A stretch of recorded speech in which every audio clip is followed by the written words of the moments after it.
औज़ुबिल्लाहिमिनश्शैतानिर्रजीम बिस्मिल्लाहिर्रहमानिर्रहीम क़ाल रब्बि इश्रह ली सदरी वयस्सिर ली अमरी वहलुल उक़दतम मिन लिसानी यफ़क़हू क़ौली वअलैसा लिल इंसानि इल्ला मा सआ। अस्सलामु अलैकुम फ्रेंड्स, उम्मीद करता हूँ कि आप सब लोग खैरियत से होंगे और अपनी अपनी ज़िंदगियों में बहुत सारा एंजॉय कर रहे होंगे। अगेन आप लोगों को मैं अपने इस यूट्यूब चैनल पे वेलकम करता हूँ। अगर आप लोग मेरे इस चैनल पे न्यू हैं तो काइंडली मेरे इस चैनल को सब्सक्राइब कर दें, लाइक कर दें और शेयर कर दें ताकि मेरी हर आने वाली वीडियो आप लोगों तक आसानी से पहुँच सके। बेसिकली हम लोग 7 चैप्टर कर रहे थे। 7 चैप्टर के अंदर हमने इलेक्ट्रोकेमिकल सेल वाला टॉपिक कंप्लीट किया था। इलेक्ट्रोकेमिकल सेल के अंदर हमने देखा था, उसकी दो टाइप्स देखी थी, इलेक्ट्रोलाइटिक सेल और गैल्वेनिक सेल। फिर उनकी हमने कंस्ट्रक्शन, वर्किंग और फिर किस प्रिंसिपल की बेस पे वो काम करते हैं वो हमने सब देखा था। तो ये इलेक्ट्रोकेमिकल सेल की बेस पे ही जो है ना ये एक्टिविटी आज हम करने जा रहे हैं। ये एक्टिविटी कौन सी है? टेस्ट योरसेल्फ 7.4 है। आप साथ में बेशक बुक्स भी ओपन कर लें तो इस तरह आप लोगों को जो है ना वो आसानी से समझ आएगी। तो पहला क्वेश्चन है हमारे पास, why are the strong electrolytes termed as a good conductor. जो स्ट्रॉन्ग इलेक्ट्रोलाइट होते हैं उनको क्यों जो है ना वो कहा जाता है कि वो गुड कंडक्टर ऑफ इलेक्ट्रिसिटी होते हैं या गुड कंडक्टर होते हैं। बेसिकली कंडक्टेंस का मतलब ये होता है कि पासिंग, किसी भी चीज़ की पासिंग। अब पासिंग क्या हो सकती है? इलेक्ट्रिसिटी की पासिंग हो सकती है, हीट की पासिंग हो सकती है, ठीक है। फ़र्ज़ करें जिस तरह लोहा होता है, लोहे को अगर आप एक साइड से गर्म करें तो वो बड़ी जल्दी दूसरी साइड से भी, दूसरे सिरे से भी गर्म हो जाता है। तो इसे हम बोलते हैं कंडक्टेंस ऑफ हीट, ठीक है। इस तरह हीट की कंडक्टेंस होती है, इस तरह इलेक्ट्रिसिटी की कंडक्टेंस होती है। तो गुड कंडक्टर यहाँ पे इस सेंस में कह रहे हैं, इलेक्ट्रिसिटी की सेंस में, ठीक है। तो बेसिकली जो इलेक्ट्रोलाइट, स्ट्रॉन्ग इलेक्ट्रोलाइट होते हैं वो गुड कंडक्टर क्यों होते हैं? तो आंसर क्या है? Strong electrolytes have a greater tendency to supply ions to the aqueous solution और इन मोल्टन सोल्यूशन। जब भी आप किसी भी यानी कि सॉलिड सब्सटेंस का जब आप सोल्यूशन बनाएं, पानी के अंदर सोल्यूशन बनाएं, एक्वस सोल्यूशन बनाएं उसका मतलब, तो या फिर आप उसका यानी कि इतना हीट करें कि उसको उसके लिक्विड स्टेट में कन्वर्ट कर दें, मोल्टन फॉर्म में कन्वर्ट कर दें। जब उसको मोल्टन फॉर्म में कन्वर्ट करेंगे या उसका आप एक्वस सोल्यूशन बनाएंगे तो नंबर ऑफ़ आयंस क्या हो? अगर वहाँ पे ज़्यादा आयंस बनते हैं, जब ज़्यादा आयंस बनेंगे तो उसका मतलब क्या होगा कि इलेक्ट्रिसिटी जो है ना वो जल्दी पास होगी, ज़्यादा यानी ग्रेटर अमाउंट ऑफ इलेक्ट्रिसिटी वहाँ से पास आउट होगी। उसका मतलब क्या है कि उसकी जो कंडक्टेंस है इलेक्ट्रिसिटी की वहाँ पे ज़्यादा होगी। तो इस वजह से due to which the passage of electricity increases, जब नंबर ऑफ़ आयंस ज़्यादा होंगे, ज़्यादा नंबर ऑफ़ आयंस प्रोवाइड करेगा वो एक्वस सोल्यूशन को, तो क्या होगा कि इलेक्ट्रिसिटी की जो पैसेज है, ये जो इलेक्ट्रिसिटी की पासिंग है वो क्या होगी? ज़्यादा होगी। सो दे आर गुड कंडक्टर। इस वजह से हम कहते हैं कि ये गुड कंडक्टर ऑफ इलेक्ट्रिसिटी होते हैं। जाहिर है जब जितने भी ज़्यादा नंबर ऑफ आयंस प्रोड्यूस होंगे तो इलेक्ट्रिसिटी की जो पासिंग आउट होगी वो इतनी ज़्यादा होगी, तो इस वजह से वो क्या होगा? स्ट्रॉन्ग इलेक्ट्रोलाइट होगा। सेकंड क्वेश्चन है, does non electrolytes forms ions in solution. क्या जो नॉन इलेक्ट्रोलाइट होते हैं वो पानी के अंदर सोल्यूशन बनाते हैं या नहीं बनाते? सॉरी, आयंस बनाते हैं या नहीं बनाते सोल्यूशन के अंदर? तो बेसिकली क्या होता है कि हमारे पास कुछ सब्सटेंसेस, सॉलिड सब्सटेंसेस ऐसे होते हैं जो पानी के अंदर हल तो हो जाते हैं, ठीक है, लेकिन वो आयंस नहीं बनाते वहाँ पे। जब आयंस नहीं बनाएंगे तो जाहिर है जो इलेक्ट्रिसिटी है सॉल्यूशंस के अंदर से जो पास आउट होती है इलेक्ट्रिसिटी, उसका जस्ट एक ही रीज़न है वहाँ पे नंबर ऑफ़ आयंस का मौजूद होना। अगर वहाँ पे सॉल्यूशन के अंदर नंबर ऑफ़ आयंस हैं तो इलेक्ट्रिसिटी पास आउट हो जाएगी। अगर नंबर ऑफ़ आयंस नहीं है वहाँ पे, ठीक है, यानी कि आयंस वहाँ पे बिल्कुल बन ही नहीं रहे, तो इलेक्ट्रिसिटी ज़ाहिर है वहाँ पे प्रोड्यूस वहाँ से पास आउट नहीं होती उस सॉल्यूशन से। तो जो नॉन इलेक्ट्रोलाइट्स होते हैं वो, उनका मतलब भी यही है कि वो पानी के अंदर या एक्वस सॉल्यूशन के अंदर आयंस प्रोवाइड ही नहीं करते, या फिर यानी कि वो मोल्टन स्टेट अगर आप उनको हीट करते हैं, लिक्विड फॉर्म में कन्वर्ट करते हैं, तो स्टिल जो है ना वो आयनिक फॉर्म के अंदर कन्वर्ट नहीं होते। जब आयनिक फॉर्म के अंदर कन्वर्ट नहीं होंगे तो इसका मतलब है कि वहाँ पे आयंस प्रोड्यूस ही नहीं होंगे, तो वहाँ पे इलेक्ट्रिसिटी जो है ना वो पास आउट नहीं होगी। तो आंसर क्या है? No, non electrolytes doesn't form ions in solution. तो जो नॉन इलेक्ट्रोलाइट्स होते हैं वो क्या यानी कि पानी के अंदर सोल्यूशन बनाते ही नहीं है, आयंस बनाते ही नहीं है, सॉरी। थर्ड हमारे पास क्वेश्चन है, what is difference between a strong electrolyte and weak electrolyte. ये सिंपल सा क्वेश्चन है जो कि ऑलरेडी भी हमने किया हुआ है कि स्ट्रॉन्ग इलेक्ट्रोलाइट और वीक इलेक्ट्रोलाइट में क्या डिफरेंस क्या है। तो आंसर क्या है? स्ट्रॉन्ग इलेक्ट्रोलाइट कंप्लीटली आयनाइजेज और डिसोसिएट इन सोल्यूशन। जो स्ट्रॉन्ग इलेक्ट्रोलाइट होता है उसके जितने भी मॉलिक्यूल होंगे पानी के अंदर आप डिसॉल्व करेंगे वो सारे आयनिक फॉर्म में कन्वर्ट हो जाएंगे। उन मॉलिक्यूल सब के जो है ना किस फॉर्म में किस में कन्वर्ट हो जाएंगे? आयंस में कन्वर्ट हो जाएंगे। While weak electrolyte doesn't completely ionises, जबकि जो वीक इलेक्ट्रोलाइट होते हैं उसके जितने भी मालिक्यूल होंगे वो सारे आयनाइज नहीं होंगे। फ़र्ज़ करें अगर 100 मालिक्यूल है तो 100 में से 10 जो है ना वो आयनाइज हो जाएंगे, 20 आयनाइज हो जाएंगे और जो है ना ज़्यादातर क्या रहेंगे, अनआयनाइज्ड रहेंगे। तो इसका मतलब क्या हुआ कि जो नॉन इलेक्ट्रोलाइट्स होते हैं उसके सारे मालिक्यूल डिसोसिएट नहीं होते, due to which strong electrolytes are good conductor while weak electrolytes are bad conductor of electricity. इस वजह से जो स्ट्रॉन्ग इलेक्ट्रोलाइट्स होते हैं चूँकि वो कम्प्लीटली सॉल्युबल हो जाते हैं, डिसोसिएट हो जाते हैं, आयनाइज हो जाते हैं पानी के अंदर, तो वो स्ट्रॉन्ग इलेक्ट्रोलाइट कहलाते हैं। जबकि जो वीक इलेक्ट्रोलाइट होते हैं उनके सारे मालिक्यूल जो है वो क्या होते हैं, या फार्मूला यूनिट उनके कम्प्लीटली आयनाइज नहीं हो पाते, तो जिसकी वजह से वहाँ से इलेक्ट्रिसिटी जो है ना वो कम इलेक्ट्रिसिटी का गुजर होता है वहाँ से, तो इस वजह से उनको हम क्या बोलते हैं, वीक इलेक्ट्रोलाइट्स बोलते हैं। आगे फोर्थ क्वेश्चन है, आइडेंटिफाई अ स्ट्रॉन्ग और weak electrolyte among the following compounds. ये हमें कुछ कंपाउंड्स दिए गए हैं, कहते हैं कि इनमें से आप जो है ना वो आइडेंटिफाई करें कि कौन सा स्ट्रॉन्ग इलेक्ट्रोलाइट है और कौन सा वीक इलेक्ट्रोलाइट है। अब स्ट्रॉन्ग और वीक इलेक्ट्रोलाइट के ऊपर हमने डेफिनेशन पढ़ चुके हैं कि जो ज़्यादा आयनाइज होगा, कम्प्लीटली आयनाइज होगा, वो बेसिकली क्या होगा, स्ट्रॉन्ग इलेक्ट्रोलाइट होगा, और जो कम आयनाइज होगा वो वीक इलेक्ट्रोलाइट होगा। तो देखते हैं, ये सबसे पहले कॉपर सल्फेट है। बेसिकली ये जो मेटल्स होते हैं ना, मेटल्स के जो बने होते हैं, मेटल्स के सल्फेट होते हैं या कार्बोनेट होते हैं, वो आप समझ लें कि तकरीबन मोस्टली सारे सॉल्युबल हो जाते हैं, ठीक है, आयनिक फॉर्म के अंदर कन्वर्ट हो जाते हैं। अब ये कॉपर सल्फेट है, यानी कि कॉपर का सल्फेट है, तो इसका मतलब क्या है कि ये जो है ना मेटल है, मेटल का क्या है, सल्फेट है, तो ये आयनाइज हो जाएगा इजीली और कम्प्लीटली आयनाइज हो जाएगा। तो कॉपर सल्फेट जो है ना ये आयनाइज होगी, कॉपर +2 प्लस सल्फेट, यानी कि सल्फेट के ऊपर जो चार्ज होता है वो -2 होता है। तो इस तरह ये क्या है, स्ट्रॉन्ग इलेक्ट्रोलाइट है, यानी कम्प्लीटली ये आयनाइज हो जाता है। आगे H2CO3, अब ये हमारे पास जो है ना वो आप समझ कह लें कि कार्बन का एसिड है हमारे पास, कार्बोनिक एसिड इसका नाम है। ये बेसिकली एक ऐसा एसिड है जो हम ड्रिंकिंग जो बॉटल्स होती हैं या जो हम ड्रिंक्स पीते हैं उनके अंदर यूज़ करते हैं, ठीक है। जो स्प्राइट, कोका कोला या इस तरह की जितनी ड्रिंक्स हैं हमारे पास, कार्बोनेटेड ड्रिंक्स हैं, इनको हम कार्बोनेटेड ड्रिंक्स इसलिए बोलते हैं क्योंकि इनके अंदर कार्बोनिक एसिड होता है। ये एसिड, ये H2CO3, ये बनता कैसे है, ये बेसिकली वाटर और कार्बन डाइऑक्साइड को जब प्रेस करते हैं, ठीक है, लो प्रेशर पे, हाई प्रेशर पे प्रेस करते हैं और इसकी जो है ना वो क्या करते हैं, लो टेम्परेचर पे, तो ये बेसिकली कार्बन डाइऑक्साइड जो है ना, यहाँ ये कार्बन डाइऑक्साइड है, कार्बन डाइऑक्साइड वाटर के अंदर सॉल्युबल हो जाती है और ये हमारे पास क्या बनता है, कार्बोनिक एसिड बनता है। यानी कि जब भी वाटर में कार्बन डाइऑक्साइड को प्रेस करते हैं, कार्बन डाइऑक्साइड गैसियस फॉर्म में होती है और बाकी जो वाटर ये लिक्विड फॉर्म में है, जब गैस को लिक्विड फॉर्म में कंप्रेस करेंगे, ठीक है, लो टेम्परेचर पे जब कंप्रेस करेंगे तो तब ये जो है ना हमारे पास ये एसिड बनता है, इसको बोलते हैं कार्बोनिक एसिड। और ये कहाँ पे होता है, ये बेसिकली हम ड्रिंकिंग बॉटल्स होती हैं उनके अंदर यूज़ करते हैं। समझ आ गई? बेसिकली जब आप देखते हैं कि हम जैसे ही ढक्कन ओपन करते हैं ड्रिंक्स का, जैसे ही गिलास में डालते हैं तो वहाँ पे ऊपर जो है ना वो यानी कि बुलबुले से बन रहे होते हैं, वो किसके बन रहे होते हैं, वो बेसिकली कार्बन डाइऑक्साइड वहाँ से रिलीज़ हो रही होती है, ठीक है। कार्बन डाइऑक्साइड चूँकि आपको पता है कि गैसेस जितनी भी है ना वो लिक्विड के अंदर वो कम्प्लीटली सॉल्युबल नहीं हो पाती, ठीक है। तो होता क्या है कि वहाँ से फिर गैस जो है ना वो वहाँ से निकल के लिक्विड के अंदर से ऊपर आ रही होती है, तो इस वजह से जो वहाँ से वो गैस निकल रही होती है बेसिकली क्या होती है, कार्बन डाइऑक्साइड गैस होती है। अब आगे चलते हैं, नेक्स्ट हमारे पास है कैल्शियम हाइड्रोक्साइड। ये कैल्शियम हाइड्रोक्साइड है, कैल्शियम अगेन क्या है, मेटल है, तो ये क्या है हमारे पास जो है ना अल्कलाइन अर्थ मेटल है। तो कैल्शियम हाइड्रोक्साइड को जब डिसोसिएट करते हैं तो कैल्शियम +2 और आगे हाइड्रोक्सल आयन के अंदर कन्वर्ट हो जाता है। इस तरह ये क्या है, स्ट्रॉन्ग इलेक्ट्रोलाइट है। बाकी जो कार्बोनिक एसिड है, ये कार्बोनिक एसिड वीक इलेक्ट्रोलाइट है। जब ये डिसोसिएट होता है, ठीक है, तो ये किसके अंदर कन्वर्ट होता है, H+ और साथ में HCO3-1, इसको बाइकार्बोनेट आयन बोलते हैं। तो ये बाइकार्बोनेट आयन के अंदर जो है ना वो डिसोसिएट होता है, तो इस वजह से ये बाइकार्बोनेट आयन होता है ये हाईली अनस्टेबल होता है। तो ये आप कह सकते हैं कि H2CO3 के जो मॉलिक्यूल है ये भी जो है ना एक वीक एसिड होता है। उसका रीज़न क्या है, मैंने आप लोगों को बता दिया कि ये जो H2CO3 है ये हम बनाते कैसे हैं, वाटर को कार्बन डाइऑक्साइड को वाटर के अंदर प्रेस करके।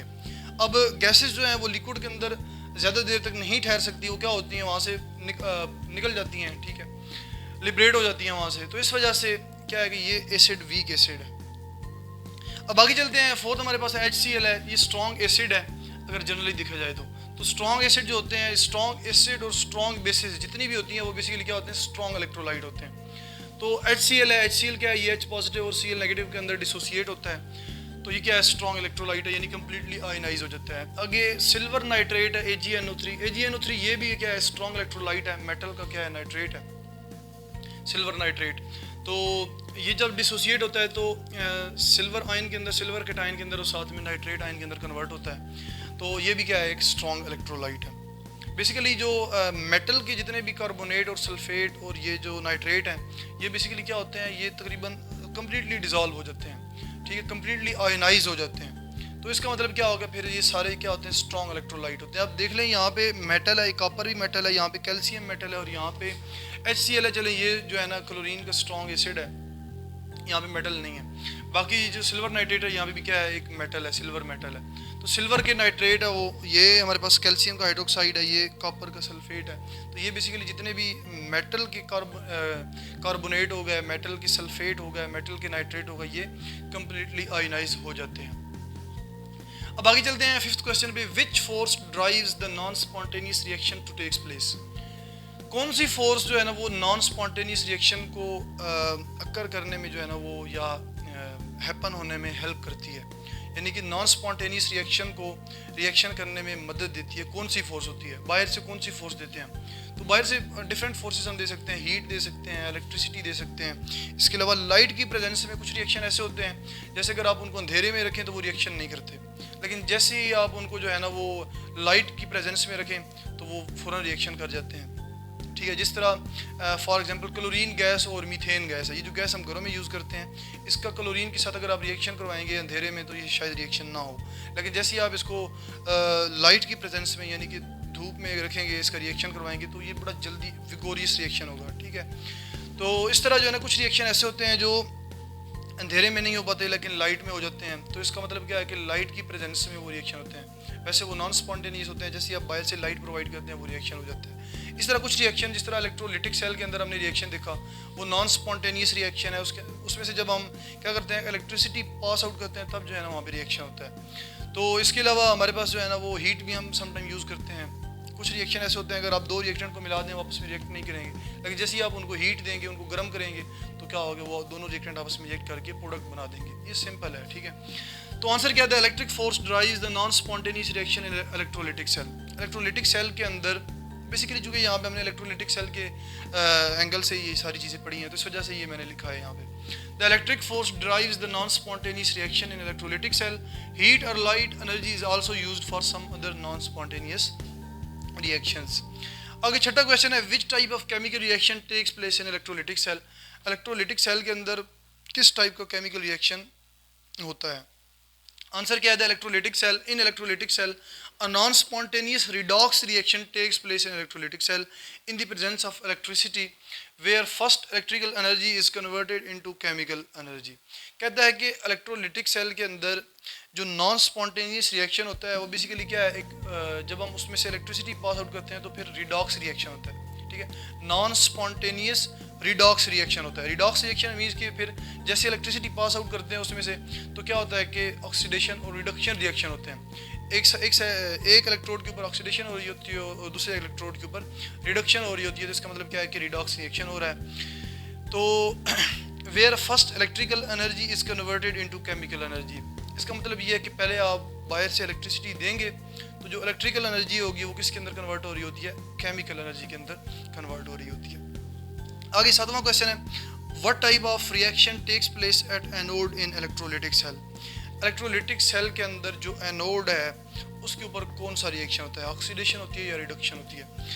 The oxidation reaction takes place at anode in electrolytic cell where the anionic species lose its electron on anode and oxidized. यानी कि इलेक्ट्रोलिटिक सेल के अंदर एनोड के ऊपर ऑक्सीडेशन रिएक्शन होता है जिसमें क्या होता है कि सोल्यूशन के अंदर या इलेक्ट्रोलाइट के अंदर एनायनिक स्पीशी होती है। एनायनिक मीन्स कि एनायन होता है जिसके ऊपर नेगेटिव चार्ज होता है। वो क्या करता है, वो यानी कि एनोड के ऊपर जाता है और अपने इलेक्ट्रॉन लूज कर देता है। इलेक्ट्रॉन लूज करके क्या हो जाता है, ऑक्सीडाइज हो जाता है। फॉर एग्जांपल ये दी एग्जांपल, अगर इलेक्ट्रोलाइट आप सोडियम क्लोराइड यूज़ कर रहे हैं जिसमें Na पॉजिटिव और Cl नेगेटिव आयंस होंगे तो एनोड के ऊपर Cl नेगेटिव आयंस जाएंगे। तो Cl नेगेटिव आयंस एनोड के ऊपर जाके किसके अंदर कन्वर्ट होंगे, क्लोरीन गैस के अंदर, और साथ में 2 इलेक्ट्रॉन लूज करेंगे। तो इस तरह जो है ना ये क्लोराइड आयन जो है ना वहाँ भी जाके ऑक्सीडाइज होंगे एनोड के ऊपर। आगे नेक्स्ट चलते हैं 8वें क्वेश्चन पे। नेक्स्ट क्वेश्चन है हमारे पास, क्वेश्चन नंबर 8 है, Why the positively charged electrode is called anode in electrolytic cell। जो इलेक्ट्रोलिटिक सेल के अंदर एनोड है उसको हम पॉजिटिवली चार्ज क्यों बोलते हैं, ठीक है, ये हमने बताना है। आंसर क्या है? Because oxidation takes place at this electrode where an anionic species lose its electron and oxidized. Basically anode से ही पता चल रहा है कि एनोड के ऊपर कौन से आयन जाएंगे? एनायन जाएंगे। यानी कि एनोड के ऊपर कौन सा चार्ज है? पॉजिटिव चार्ज है, तो उसके ऊपर कौन से आयन जाएंगे? एनायन। ठीक है ना, एनायन की वजह से यानी कि जो आयन उसकी तरफ जाएंगे उन्हीं के नाम पे उसका नाम रखा गया है एनोड, यानी उसके ऊपर एनायन जाएंगे। और जो कैथोड होता है, कैथोड के ऊपर कौन से आयन मूव करते हैं?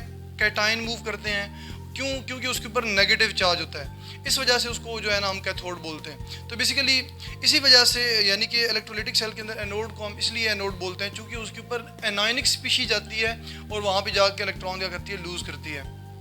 ये आंसर भी लिखा हुआ है। क्यों? क्योंकि ऑक्सीडेशन टेक्स प्लेस होती है वहाँ पे, और इस इलेक्ट्रोड के ऊपर चूँकि एनायनिक स्पीशी मूव करती है और इलेक्ट्रॉन लूज़ करती है और क्या शो करती है? ऑक्सीडेशन शो करती है। इस वजह से इसको हम क्या बोलते हैं? एनोड बोलते हैं। आगे 9th क्वेश्चन है, in the electrolysis of water towards which terminal H positive ions move. जब आप इलेक्ट्रोलिसिस ऑफ वाटर करते हैं यानी कि वाटर का इलेक्ट्रोलिसिस करते हैं तो किस टर्मिनल की तरफ या किस इलेक्ट्रोड की तरफ H पॉजिटिव आयन मूव करते हैं?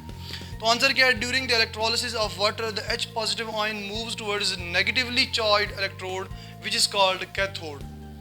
अब यहाँ पे आप लोगों को सिंपली जो है ना वो खुद ब खुद आप पहचान सकते हैं कि अब H पॉजिटिव आयन किसकी तरफ जाएंगे? जाहिर है जिसके ऊपर नेगेटिव चार्ज होगा। और जो आयन फर्ज करें, अब ये H पॉजिटिव क्या है? ये कैटायन है। अब कैटायन मूव कर रहा है तो कैटायन किसकी तरफ मूव करेगा? कैथोड की तरफ मूव करेगा। अगर यहाँ पे एनायन होता जिसके ऊपर नेगेटिव चार्ज होता तो एनायन किसकी तरफ मूव करता? एनोड की तरफ मूव करता। तो सिंपली H पॉजिटिव आयन किसकी तरफ मूव करेंगे? कैथोड की तरफ मूव करेंगे। क्यों? क्योंकि उसके ऊपर नेगेटिव चार्ज है, नेगेटिवली चार्ज है वो। इस तरह भी आप कह सकते हैं। आगे 10 क्वेश्चन है, in the electrolysis of water where is the oxygen produce. During electrolysis of water oxygen किस टर्मिनल पे या किस इलेक्ट्रोड पे प्रोड्यूस होती है वो बताना है। During the electrolysis of water oxygen is produced on anode by the reduction of hydroxyl ion on anode. Basically oxygen produce होती है जब हाइड्रोक्सिल आयन अपने इलेक्ट्रॉन लूज करते हैं। ठीक है, जब हाइड्रोक्सिल अपने इलेक्ट्रॉन लूज करते हैं, ज़ाहिर है हाइड्रोक्सिल नेगेटिव चार्ज है, नेगेटिवली यानी कि चार्ज है, या आप कह सकते हैं कि एनायन है, तो किसकी तरफ मूव करेगा? एनोड की तरफ मूव करेगा।